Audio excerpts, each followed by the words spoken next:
Olá a todos, sou o professor Ricardo Leão, do Departamento de Fisiologia da Faculdade de Medicina de Ribeirão Preto, e eu vou falar um pouquinho sobre canalopatias, que são patologias relacionadas a mutações ou outras anormalidades encontradas em canais iônicos.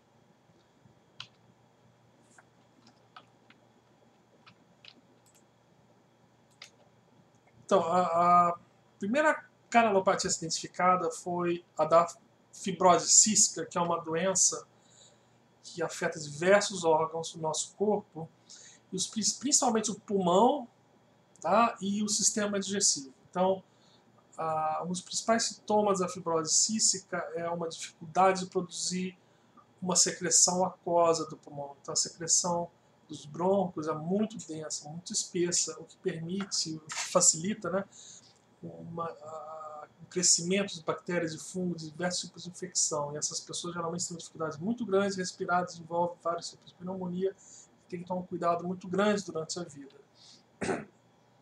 Muitas vezes necessitando até de um transplante. Também tem vários problemas digestórios, principalmente no pâncreas, que não consegue secretar as enzimas digestivas com eficiência, certo? E como vocês podem ver, que diversos outros tipos de sintomas em todos os órgãos. E uma das características que se detecta primeiro no paciente da fibrose cística é um suor muito salgado. E todos esses sintomas, curiosamente, são devidos à mutação de um único canal, que é essa proteína aqui, o CFTR, tá? Que é o regulador de condutância transmembrana da fibrose cística. É um nome grande por uma proteína que é um canal, tá? É um canal complexo, um pouco diferente daquela família grande que eu mostrei para vocês na aula de canais iônicos, não tá, acho que nem daquela família filogenética. É um canal de cloreto, ou seja, ele passa íons cloreto. É um canal aniônico. E são diversas mutações que causam a fibrose cística, que causam um defeito tanto na expressão quanto na incorporação na membrana celular ou no funcionamento desse canal iônico. E apenas esse canal iônico causa todos aqueles sintomas. E por que ele causa? Porque quando ele impede a passagem do cloreto pela membrana celular, ele também impede a passagem de íons como o sódio.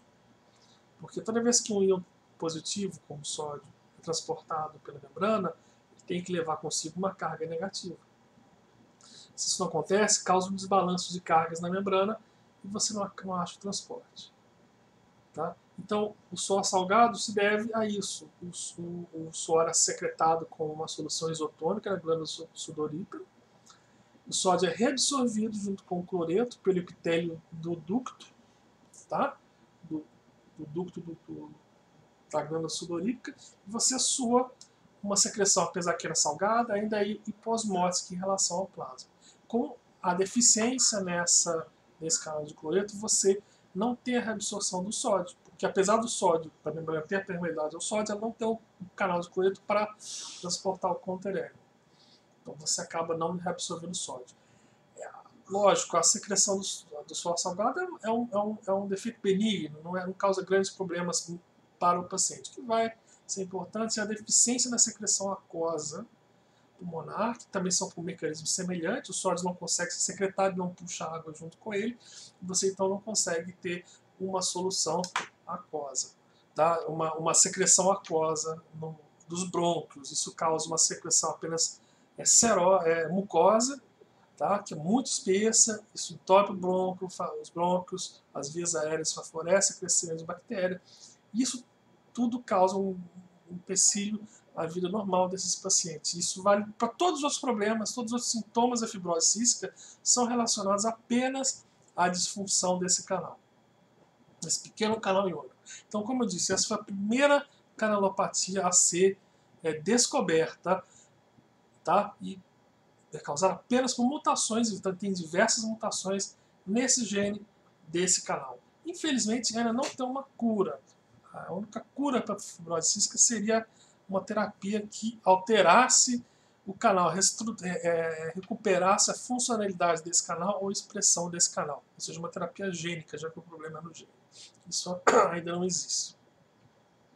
De qualquer forma, quando se conheceu o mecanismo dessa doença molecular, pôde desenvolver terapias mais eficientes, né, para o tratamento da fibrose cística. Bom, como eu disse, essa foi a primeira canelopatia, mas tem diversas outras canelopatias já identificadas e que produzem diversos tipos de doença. Como os canais iônicos são muito importantes para a bioeletrogênese, não é de se espantar que a grande maioria das canelopatias são ligadas ao sistema nervoso e ao sistema neuromuscular. Então, nessa tabela aqui, vocês vão ver diversas canelopatias ligadas a mutações de diversos canais. Lógico, isso aqui é uma tabela de exemplo para vocês, não é para se preocupar em memorizar isso tudo. Mas só eu quero mostrar para vocês a variedade de canelopatias. Você veja que a maioria são do sistema nervoso central, algumas do periférico e algumas do músculo. E envolve mutações em canais de sódio dependentes de voltagem, causam epilepsia e enxaqueca, canais de potássio dependentes de voltagem, também ligados à epilepsia e fenômenos de ataxia, ou seja, motores, canais de cálcio, tá certo? Também estão relacionados à epilepsia ou isso aí, enxaqueca. A gente sabe que o canal KV 2.1 é ligado à enxaqueca, tá? Os receptores GABA inibitórios, receptores nicotínicos, colinérgicos, tá? Receptores glicinérgicos são exemplos. Você veja que a grande maioria das doenças do sistema nervoso central ligadas a canais são epilepsias, porque são desbalanços da excitação no sistema nervoso. Então, uma mutação no receptor de GABA, que é inotrópico, pode diminuir a inibição do sistema nervoso central e levar a uma hiperestabilidade do sistema nervoso central, por exemplo. Nós vamos ver alguns exemplos de mutação de canal de sódio do SSN1A que causa uma epilepsia congênita. Tá? Também você vê vários problemas de paralisia ligados a mutações em canais de potássio, sódio, cálcio, cloreto e receptores nicotínicos no músculo, tá? Produzem miastenia e miotonia e paralisia, certo? E aqui eu vou comentar aqui algumas doenças ligadas a mutações do canal de sódio NaV1.7 que estão relacionados à dor, tá? Podem causar tanto excesso de dor quanto insensibilidade ou analgesia. Então, aqui está o canal de sódio dependência potencial NaV1.4 e várias mutações desse canal vão levar a canalopatias musculares. Podem levar a miotonias, paramiotonias e paralisias periódicas, por exemplo, síndromes miastênicas, o que seja. Tá? E eu não vou entrar em detalhes nessas patologias, mas o importante é saber que tem diversas mutações nesses canais que levam a esses diversos distúrbios neuromusculares. Por exemplo, aqui tem uma mutação que causa uma miotonia, que é uma contração prolongada do músculo. Então, a pessoa ela tem uma paralisia, mas não porque o músculo está relaxado, mas porque ele fica contraído demais, como se fosse uma cãibra. Mas isso não tem nada a ver com cãibra, tá, gente? Não tem nada a ver. Então, o canal de sódio dependente de potencial, como vocês vão se lembrar da aulinha de canal iônico, ele apresenta, quando ele se abre, ou seja, quando a membrana despolariza, ele tem o canal se abre rapidamente, causando influxo de sódio. O que a gente está vendo aqui é essa corrente de sódio em whole cell patch clamp, tá? De um canal NaV1.4 normal, e ele rapidamente se inativa. Então a corrente é muito breve. Então você vê que em alguns milissegundos você já tem o desaparecimento da corrente. Esse canal entrou no estado inativado, e agora para você ter gerar outra corrente, você tem que esperar um tempo, você tem que voltar para um potencial negativo, esse canal vai sair do estado inativado. Se você registrar em single channel, né, usando aquela técnica do cell attached, né, ou do inside out, ou outside out, você vê isso mesmo, uma abertura muito rápida do canal de sódio. Tá? Essa é a correntinha de um canal de sódio unitário. Aqui você vê que não abriu, é normal, porque você tem uma probabilidade de abertura. Então a despolarização causa um aumento da probabilidade de abertura do canal, mas evidentemente que de vez em quando ele não abre. Então essa abertura aqui é muito breve, porque logo o canal entra no estado inativado, você vê que ele não vai abrir mais, quando a membrana estiver despolarizada, causa essa breve corrente de sódio, que causa o breve potencial de ação do músculo esquelético. Numa das mutações que causam miotonias, você tem isso aqui, ó.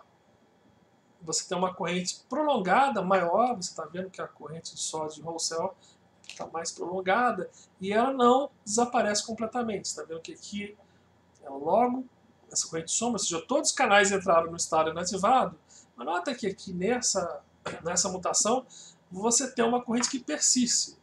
Isso se deve porque algumas vezes o canal entra num estado que não inativa. Então veja nesses exemplos aqui, o canal mutante. Ele abre brevemente, algumas vezes não abre, mas de vez em quando ele entra num estado que ele não inativa. Tá? Vocês estão vendo aqui nesse último traçado. Então cada traçado desse é um teste. Tá? É um teste, é uma dispolarização que o experimentador fez na preparação dele. Então, notem que na maioria das vezes o canal inativou, mas às vezes nessa, aqui então foram 6 tentativas, na sexta ele não inativou. Tá? Aqui em Roussel, imagina você tem centenas, milhares de canais na membrana, uma fração, vamos dizer que 1/6 dele não é inativo. E produz essa pequena corrente persistente. E essa pequena corrente persistente, gente, já vai ser o suficiente para despolarizar o músculo e causar uma despolarização excessiva, tônica, que vai causar influxos de cálcio no músculo e, consequentemente, uma contração tônica do músculo. Muitas dessas miotonias são agravadas por potássio. Talvez vocês viram lá no exemplo, né?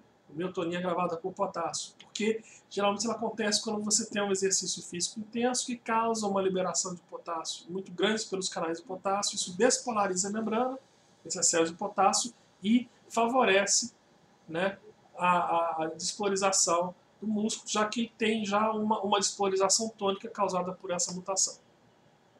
Então, esse aqui é um exemplo de uma mutação causadora de miotonia. Como disse, isso é um problema genético, não vai ter cura para a pessoa, menos que ela consiga trocar o gene. Mas sabendo da natureza da disfunção dela, você pode desenhar uma terapia que pode ajudar a aliviar os sintomas dessa pessoa. Talvez no futuro eles consigam substituir e corrigir esse gene por meio de transfecção viral, outra forma de alteração do DNA da pessoa. Bom, no sistema central, você tem mutações semelhantes no sistema nervoso central, que podem causar também alterações no funcionamento do sistema nervoso central. E, basicamente, a gente fala de epilepsias. Então, no aumento da excitabilidade do sistema nervoso central, pode gerar epilepsias congênitas. Então, aqui está o canal NaV 1.1, que é um dos canais de sódio do sistema nervoso central. O nome do gene é SCN1A. E aqui está uma corrente selvagem, né? Do canal selvagem, está sendo expresso numa célula heterologamente, uma célula que não é um neurônio, você injeta um plasmídio congênito do canal, registra correntes naquela célula, uma célula de rim ou de ovário, que não expressa canal de sódio. Você vê de novo a corrente breve, né, que inativa completamente depois de alguns milissegundos. E aqui o mutante que causa essa epilepsia congênita, né, hereditária, e você vê a mesma coisa, uma corrente persistente que não acaba. Isso gera uma despolarização tônica desses neurônios que podem levar a uma crise epilética. Ou seja, o neurônio fica mais fácil, chega mais fácil no limiar do potencial de ação e pode sair do controle. E aqui está o registro de canal unitário, para você ver a mesma coisa, que é esse tracinho é a corrente unitária, é bem breve, por isso que está vendo só o tracinho. Você vê aqui do canal selvagem, você vê que de vez em quando você tem algumas correntes que não inativas. Esse aqui, na verdade, esse registro não chega a ser de um canal unitário, tá? Nesse patch, ele tem mais um canal, a gente pode ver aqui, tá? Aqui você tem mais um canal. Isso é normal quando você faz o canal unitário. Você nunca sabe quantos canais vão ter naquele pequeno patch de membrana. Tá? E aqui com o mutante, onde você vê claramente que você não tem uma inativação da corrente de sódio. Então a corrente persiste durante a despolarização. Aqui seria em Roussel, que nem vocês viram no slide anterior. Então essa corrente persistente, ela causa uma despolarização tônica da membrana desse neurônio, que vai facilitar a ele chegar no limiar do potencial de ação em relação ao neurônio com o canal selvagem. Isso é uma base molecular desse tipo de epilepsia. E se você for observar, tem várias mutações em outros canais de sódio que podem levar a isso. Também tem mutações em canais de potássio ou receptores e outras transmissores que também podem levar a esse desbalanço, excitação e inibição no sistema nervoso central. Mas eu não vou mostrar aqui nessa pequena aula para vocês. Então, outra doença que envolve canal iônico, essa já não é uma doença genética, eu quero dar esse exemplo, é a miastenia grave, que é uma doença autoimune, que ataca os receptores colinérgicos, receptores nicotínicos, acetilcolina, aqueles que vocês viram, que a gente sabe na aula de canal iônico, que tem, a gente sabe a estrutura molecular graças à intensa, né, incrível, intensa expressão desse receptor no órgão elétrico da raia torpedo. Esse é o mesmo receptor que tem na nossa junção neuromuscular, tá? Já que o órgão elétrico da raia é basicamente um músculo adaptado para produzir uma descarga elétrica e não uma contração. Então a miastenia grave é uma doença autoimune, ou seja, do sistema imunológico, que você tem a produção de anticorpos contra os receptores nicotínicos, tá? E esses vão, além de se ligar, quando se ligam ao receptor nicotínico, eles vão impedir a ligação da acetilcolina e além disso vão causar a internalização desse receptor. Tá? Então, quem sofre dessa doença vai ter um número menor de receptores disponíveis para a acetilcolina se ligar, então ele vai ter uma fraqueza muscular. Certo? Então, o sofredor da miastenia grave ele começa a ter uma fraqueza muscular congênita, como é que aparece no momento da vida dele. E o único tratamento dele é tomar imunossupressor para ver se diminui essa resposta imune, além de tomar inibidores da acetilcolina esterase, a enzima que quebra, né, que esterifica a acetilcolina, hidrolisa a acetilcolina, perdão, na fenda sináptica, que está aumentando a concentração de acetilcolina na fenda sináptica. É a única terapia, as melhores que esses caras têm, enquanto não resolver esse problema imune. Então, essa é uma situação que não é genética, mas é imunológica, tá? Que gera esse defeito. Mas é basicamente porque ele tira esses canais iônicos nicotínicos que estão na placa motora. Então você tem menos acetilcolina, você tem menos receptores para acetilcolina, os potenciais excitatórios pós-sinápticos do músculo são menores e esse músculo tem dificuldade de chegar no limiar do potencial de ação e gerar um potencial de ação que é o que vai gerar a contração muscular. E, para finalizar, uma doença de sistema nervoso periférico muito rara, tá? Que envolve os canais de sódio dependente potencial NaV1.7. São canais que estão presentes apenas nas vias sensoriais. Tá? Então aqui está uma imunohistoquímica para esse canal da pele, mostrando a presença desse canal em terminais sensoriais da epiderme, os gânglios da raiz dorsal e na medula espial, na parte dorsal, que é a parte sensorial. Então esses canais que estão presentes nas fibras sensoriais, que vão levar informação sensorial periférica para o sistema nervoso central. E muitos, para não dizer praticamente todas dessas informações, são informações de dor. Tá? Então esse NaV1.7 é um canal que está ligado com a informação de dor. Tá? Nossa excepção. Bom, uma mutação muito rara causa a ausência desse canal de sódio dependente potencial NaV1.7 do sistema nervoso periférico. E quem sofre dessa mutação não sente dor. Então eles têm o que a gente chama de analgesia congênita total. Eles nascem sem nunca saber o que é sentir a dor física, que parece uma coisa muito boa. Tá? Aqui está um paper mostrando, identificando essa mutação no canal NaV1.7, aqui é o nome do gene SCN9A, de uma família indiana, onde era comum ter pessoas que não sentiam dor. Como eu disse, parece muito bom não sentir dor, mas a dor é um sinal biológico importante. Ela quer dizer que você está sofrendo uma injúria no seu organismo e que você deve parar aquela ação que está causando sua dor. Então, se você pisa, você torce o seu pé, se você está andando e torce o seu pé, você sente dor, e você agora não vai andar, ou vai andar de tal forma que você não vai causar mais dano onde você se machucou. Certo? Se você encosta alguma coisa quente e sente dor, você não vai encostar ali de novo. Então imagina uma pessoa que é incapaz de sentir dor. Ela cai, torce o pé e continua andando, não sabe o que aconteceu e depois ela está com o pé, o osso, o músculo todo destroçado. Imagina que tu era uma criança que não sente dor, como está nesse exemplo aqui de uma menina inglesa, tá? Que não, ou americana, não vou lembrar agora, que tem essa mutação, ela é toda machucada aqui, porque ela não sente dor. Imagina uma criança que não sente dor, ela não tem limite. Tá? E realmente, nas famílias que têm essa doença, é muito difícil chegar à vida adulta.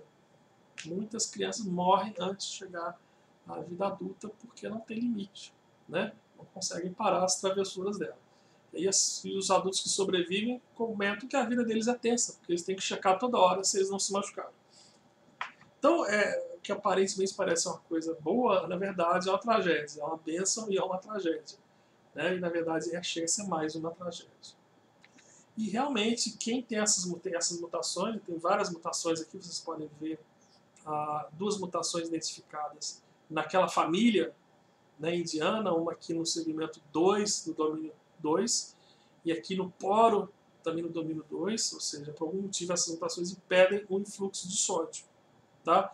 Olha aqui o canal selvagem e o canal mutante, nada, não tem corrente. Tá? Tá aqui a relação corrente e voltagem do canal selvagem, típica do canal de sódio, dependência potencial, e do canal mutante. Dos canais, aqui estão os 2 mutantes, não tem corrente. Então, se não tem corrente por esse canal, você não tem o tráfego de informação aferente, sensorial, periférico, para o sistema nervoso central. E, basicamente, das vias nociceptivas. A pessoa tem tato, mas não sente dor. Tá? Isso é impressionante. Uma simples mutação causa a falta de percepção de uma coisa tão importante, tão dramática para a gente. É lógico que dá para imaginar que uma droga que atuasse exatamente nesse canal, né, fosse uma droga analgésica, ia ser um grande analgésico, porque ela ia impedir a sensação de dor sem impedir tato e movimento. Tá? Então, você sabe que se vocês tomarem analgésico local, vocês ficam também sem tato e sem movimento, porque ele impede o influxo de sódio por todos os canais de sódio, do músculo, de todos os nervos sensoriais. E realmente, esse canal é um grande alvo para analgésico, só que nunca não existe nenhuma molécula segura que age só nesse canal. Então ele ainda é o santo grau da analgesia, né? da anestesiologia, achar uma droga que seja específica para o NaV 1.7.